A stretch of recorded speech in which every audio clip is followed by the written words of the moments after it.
Bien, bonjour à vous déjà. Bonjour. Donc voilà, j'ai rédigé un petit texte que j'aimerais vous faire parvenir déjà. Donc j'avais besoin de me vider et c'est un peu mon moyen à moi. Donc je vais vous le lire, c'est pas très lourd. Allez-y. Voilà. Donc bonjour à vous, monsieur Chahid. Je me présente, je me nomme Madani Ousni, j'ai 28 ans. Je suis éducateur spécialisé et conseiller en éducation. Mais aujourd'hui, je me présente à vous en tant que Bruxellois. Je m'adresse à vous en tant que citoyen complètement perdu. Au fil des dernières années, ma famille et moi-même avions toujours voté de gauche et soutenu le parti traditionnel qu'est le PS, car nous croyons fermement aux promesses qui nous étaient faites. Malheureusement, avec le temps, nous ne pouvons qu'affirmer que nous avons été dupés. Nous avons vu notre ville souffrir, les promesses qui nous ont été faites ont été piétinées, les attentes que nous avions ont été ignorées et la confiance que nous avions accordée a été trahie. Ces 5 dernières années ont été marquées par une gestion politique catastrophique qui a laissé de nombreuses communautés dans le questionnement le plus total. Le plan mobilité actuel est un désastre, créant des embouteillages interminables, aggravant la pollution et rendant la vie quotidienne des Bruxellois en un véritable cauchemar. De plus, l'implication de votre parti dans la question de l'abattage rituel ou même le port du voile a été marquée par de nombreux mensonges et manipulations, en mettant en avant des arguments fallacieux pour des gains politiques. Votre parti a non seulement trahi notre confiance, mais a aussi semé la discorde dans une société déjà fragilisée. Je ne suis pas ici pour vous accuser personnellement, mais pour vous demander de comprendre notre douleur, notre frustration et notre désespoir. Nous avons désespérément besoin de changement et cela ne viendra pas tant que nous continuerons à voter pour les mêmes partis politiques qui nous ont conduits là où nous sommes aujourd'hui. Vous l'aurez compris, avant même de se demander pour qui voter, nous sommes venus à nous demander pourquoi voter. J'aimerais à présent savoir, tout simplement pour commencer, qu'avez-vous à répondre à cela ? Alors, je te remercie, Rosné, pour ton allocution interpellante. Monsieur Chahid, je suppose que vous avez de nombreuses réponses aux nombreuses questions qui ont été posées. Oui, alors tout d'abord, moi aussi je vous remercie. Parce que je pense que la base et la force de notre démocratie, c'est de pouvoir échanger, de pouvoir écouter les gens, leurs frustrations, leurs inquiétudes, leurs remarques, quelles qu'elles soient. C'est en tout cas ce que moi je fais depuis un certain nombre d'années dans la fonction qui est la mienne en tant que bourgmestre. C'est que j'estime que tout à chacun a le droit de s'exprimer, de dire ce qui ne va pas. Et je préfère honnêtement discuter avec quelqu'un comme vous, qui me dit quand les choses ne vont pas, que discuter avec quelqu'un qui me dit c'est super, tout marche bien, il faut rien changer, etc., etc., etc. Donc moi, c'est vraiment, vous êtes la bonne personne qui a été mise en face de moi aujourd'hui. Alors, vous dire un certain nombre d'éléments. Alors, pour Good Move, moi j'aimerais juste, parce que j'ai eu un débat avec des jeunes il n'y a pas longtemps, dans un quartier bruxellois, sur la question du Good Move. Et ils me disent, ouais, Good Move, vous avez laissé faire, vous avez laissé un parti politique transformer notre ville en ce que nous ne sommes pas et en une congestion automobile inacceptable. Eh bien, ils ont raison. Sauf que, je voudrais juste rappeler une chose. C'est que moi, j'ai fait campagne en 2019. Et j'ai fait campagne dans ces mêmes milieux en 2019. Et tous ces jeunes que j'ai vus en 2019, eh bien, ils me vantaient les mérites d'Écolo. Et ils disaient, Écolo, c'est un parti éthique, de bonne gouvernance, qui va changer le monde, qui va changer Bruxelles, qui va donner un nouveau visage à cette région bruxelloise. Et donc, ils nous ont snobés. Et toute cette jeunesse bruxelloise de 2019, elle a voté pour Écolo. Elle a voté pour Écolo. Et qu'est-ce qui s'est passé ? Eh bien, Écolo a massivement augmenté son score et a augmenté son nombre de sièges. Qu'est-ce que vous voulez dire à un parti politique qui a augmenté son nombre de sièges et qui arrive autour de la table et qui a en face de lui un parti socialiste déforcé et qui dit « Les électeurs ont voté pour nous. Vous allez devoir faire en sorte que notre programme soit mis en œuvre. » Et ça, j'ai envie de vous dire qu'un des problèmes qu'il y a aujourd'hui, et ça vaut pour tout le monde, hein, je ne suis pas en train de critiquer, c'est qu'on n'a pas pour habitude d'aller regarder les programmes des partis politiques avant de voter pour eux. On ne se rend pas compte que quand le dimanche on se lève et qu'on va voter, qu'en fait au-delà de déposer une carte, on vote pour 5 ans. Ce que vous mettez là dans l'ordinateur, c'est une caution pour 5 ans que vous donnez à un parti politique quel qu'il soit. Et donc, vous devez faire attention au vote que vous allez amener. Mais je vous avoue que lire les 1200 pages du programme du PS, il y a une synthèse. Moi, il y a monsieur Lawège qui m'avait fait la remarque. Je me suis donné 2 semaines, je l'ai lu. Ouais. C'est incompréhensible pour quelqu'un qui n'y connaît rien en politique. Il y a une synthèse. Parce que ça va dans tous les sens. Donc, ce que vous dites là pour les 5 ans, effectivement, il est du devoir du citoyen de se renseigner. Mais je vous avoue que lire les 1200 pages, c'est énorme. Donc ça, si je voulais faire quand même le préambule, pour bien se rendre compte qu'aujourd'hui, en fait, en réalité, Écolo n'a essayé que de mettre en place son programme politique qu'il a présenté, que pas grand monde a lu, mais où on s'est rendu compte que voilà, c'est le chaos. Ça, c'est une chose. La deuxième chose, si vous vous renseignez un peu sur moi et sur ma commune, vous verrez qu'à 3 reprises, j'ai refusé le plan Good Move à Evere. À 3 reprises. Et on m'a dit à 3 reprises, on vous donne des moyens, des subventions pour faire de l'aménagement du territoire chez vous à Evere. À 3 reprises, j'ai dit non, je ne veux pas. Parce que nous n'avons pas la même méthode. Moi, je ne travaille pas comme la ministre de la Mobilité travaille sur les questions de mobilité. Moi, s'il faut prendre 1 an et demi, 2 ans pour faire de l'aménagement du territoire, je le prendrai. Parce que j'estime que quand j'aménage une rue, quand je change un sens de circulation, je le fais pour améliorer la vie des gens. Si ça ne va pas améliorer la vie des gens, je ne le fais pas. J'arrête directement. Et donc, moi, j'ai dit non pour le plan Good Move. Je me suis opposé au plan Good Move de Aaron. Donc, si vous avez vu, il y a 1 mois et demi, j'ai fait une déclaration dans l'ADH qui dit clairement que si l'échevin de la mobilité à la ville de Bruxelles persiste et signe avec son plan Good Move, je ferai en sorte de bloquer la chaussée d'Acte pour qu'il n'y ait pas de trafic de transit qui rentre sur Evere. Je le ferai sans aucun problème. Parce que je suis contre ce plan Good Move. Moi, je suis pour que nos quartiers soient apaisés. Ça, j'ai pas de problème. Je suis pour améliorer la qualité de l'air. Je suis pour que tout le monde habite dans des quartiers propres, etc., etc., etc. Mais la méthode, c'est avec le citoyen. C'est pas contre le citoyen. Voilà. Et donc, moi, c'est la méthode que j'applique. Ça, c'était par rapport à votre première interrogation Good Move. Et donc, je comprends tout à fait quand vous dites c'est le chaos dans la ville. C'est aujourd'hui une Bruxelles qui est ingouvernable, vous avez dit. Tout ça, moi, je suis entièrement d'accord et je l'ai manifesté.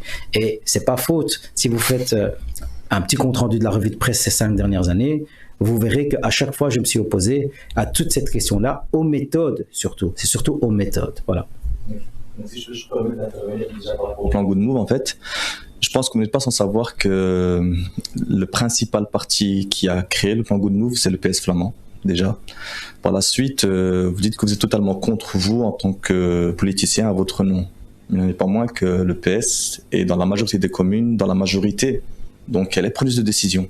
Elle a mis en place justement avec Écolo évidemment toujours, donc on pointe clairement du doigt Écolo, comme vous le dites au début.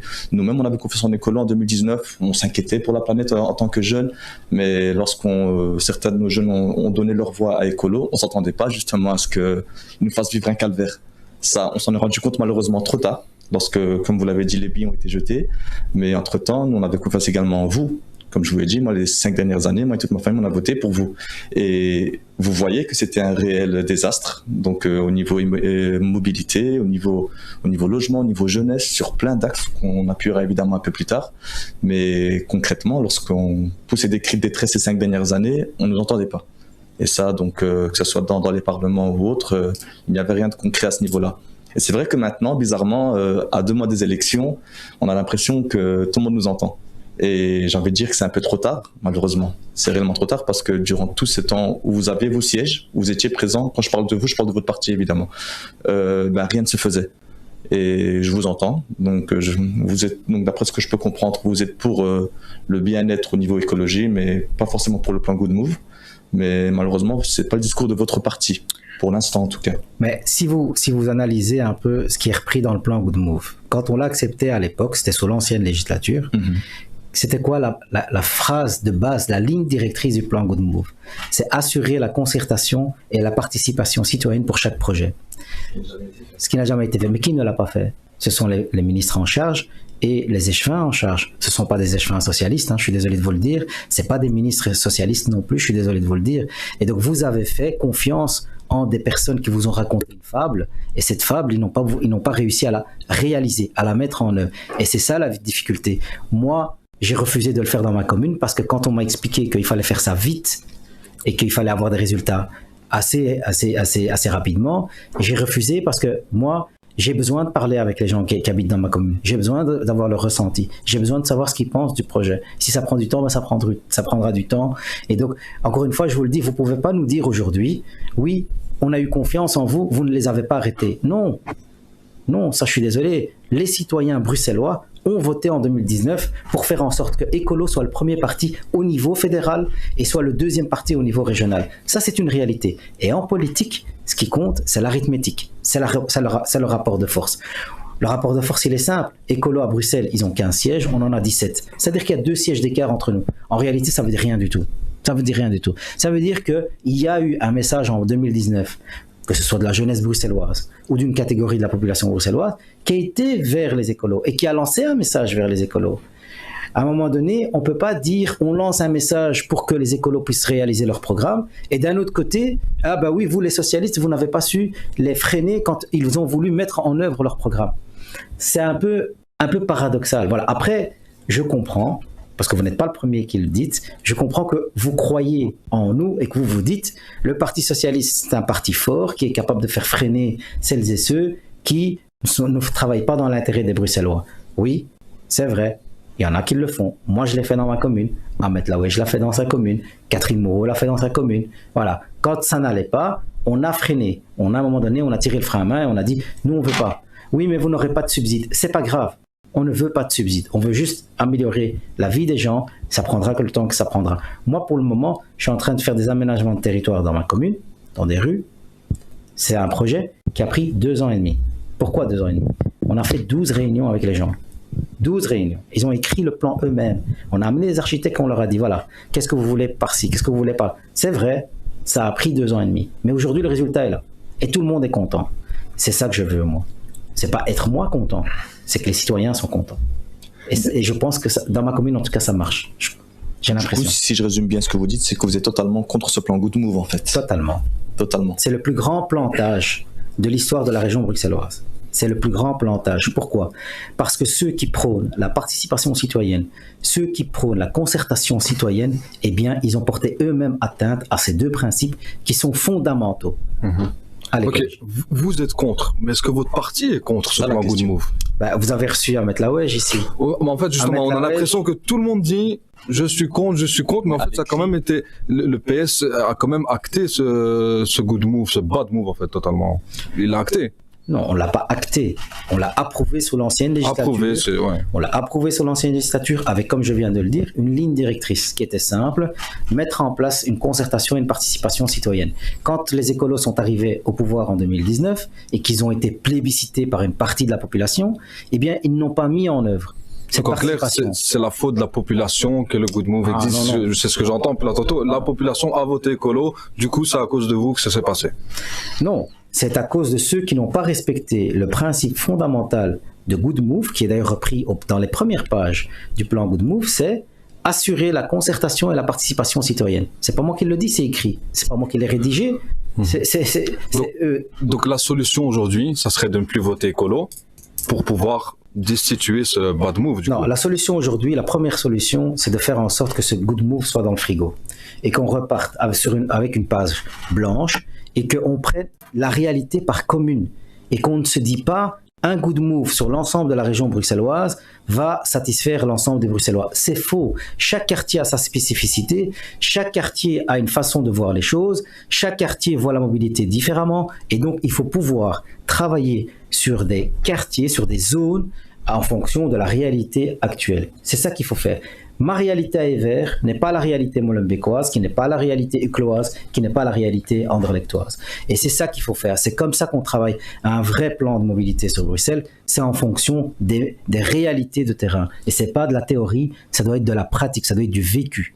Il y a eu de nombreuses protestations au sujet du Good Move, pour le citer, notamment à Anderlecht. Votre confrère, monsieur Fabrice Kums, qui est bourgmestre, a subi une protestation citoyenne énorme, à tel point où des citoyens en venaient à déplacer les blocs de béton.